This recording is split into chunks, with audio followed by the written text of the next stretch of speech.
What it do, my good people? The question of the day is to meditate or to ponder. Well, let me give my take on meditation and pondering.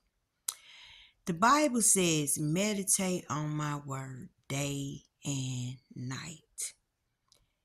To me, my opinion on meditation, when I hear the word meditation, I get resistance.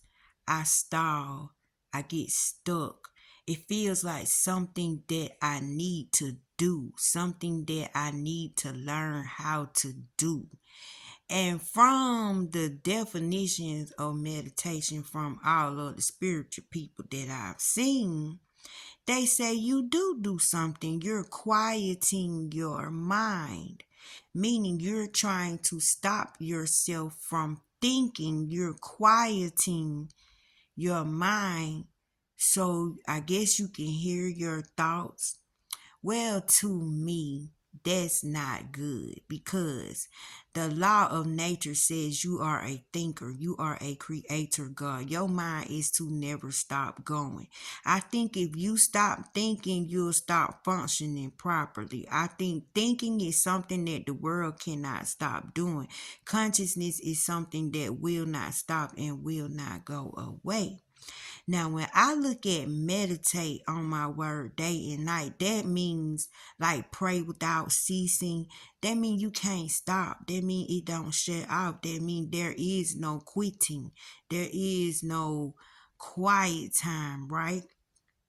So meditating to me is you're keeping God on your mind day and night. You're integrating him into everything that you got going on.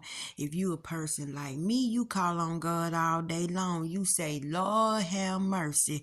Oh, Jesus Christ. Oh, Jesus, can I do this? Jesus, help me out with this. Oh, my Lord, is this for real? Lord, this can't be. Lord, help me to get this. I call on God all day long. Everything I got going on, I'm talking about God. I'm making videos about God all day. I'm in my personal time reading about God all day. I'm doing research on spiritual matters all day. So to me, when you meditate, you already there. It's like God on your heart. You can't do nothing about it. So it should be on you without ceasing, meaning you don't want it to stop because you don't know at what point in time in space in life something gonna go down where you need the word to speak for you or talk up for you. So I think the word just constantly going. Now let's get to this word pondering, right? I think pondering is better than meditating. Some people say, no, don't ponder because then you can't hear the thinking, then you can't quiet your thoughts. Well, I think pondering means you are like chilling and your thoughts is doing something else.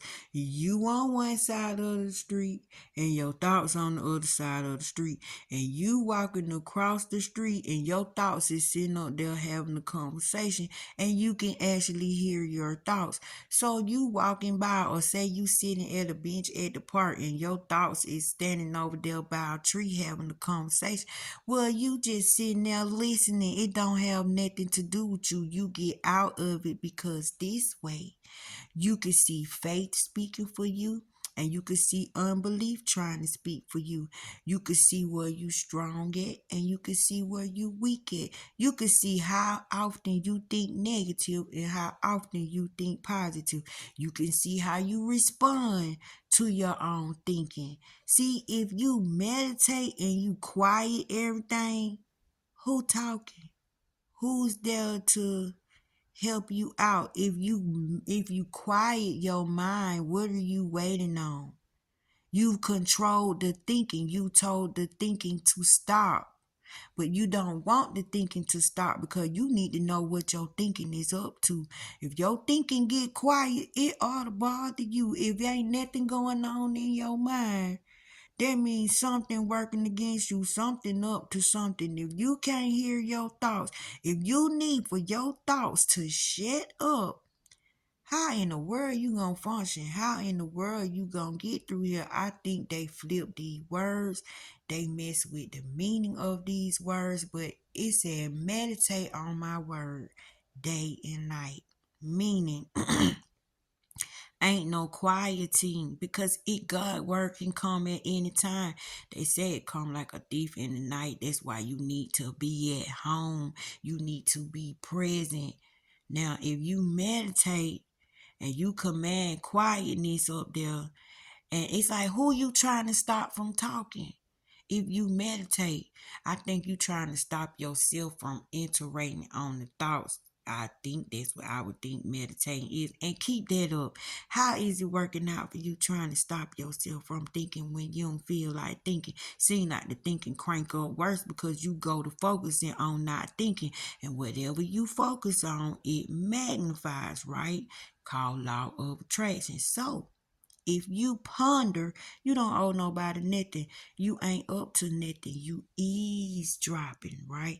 If you ponder, you just walking along, you just chilling, and whatever going on in the atmosphere, whatever talking is going on, you're just there as a witness, and it's not you. It's not you putting your 2 cents in. It's you actually listening. Now, let me tell you how you ponder. You ever find yourself doing something and you thinking about one thing and then somehow you catch your thinking its own thoughts without you catch your thinking about something that you're not even thinking about? Well, that's what you need to listen to.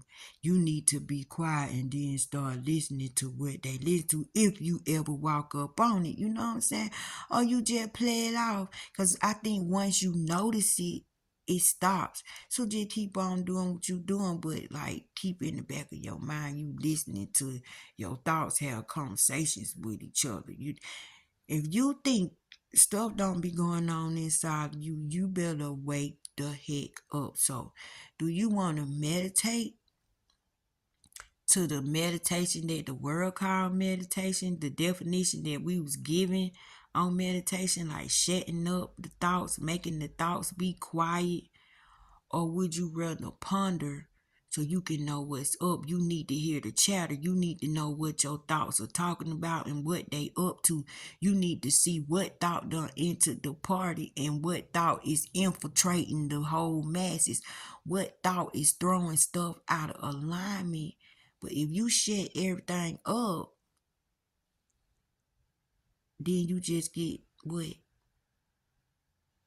So to me, you pondering, you just chilling, you just walking through the cool of the day, and then all of a sudden you're just listening.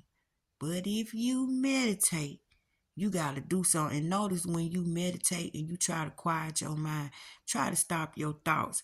Your nose will itch, your underarm will itch, your hair itch, you'll scratch, you'll move, and you'll start thinking about something else. Then you'll say, oh, I messed up. Let me start over. Let me start over. Let me get quiet. Let me get quiet. Let me get quiet.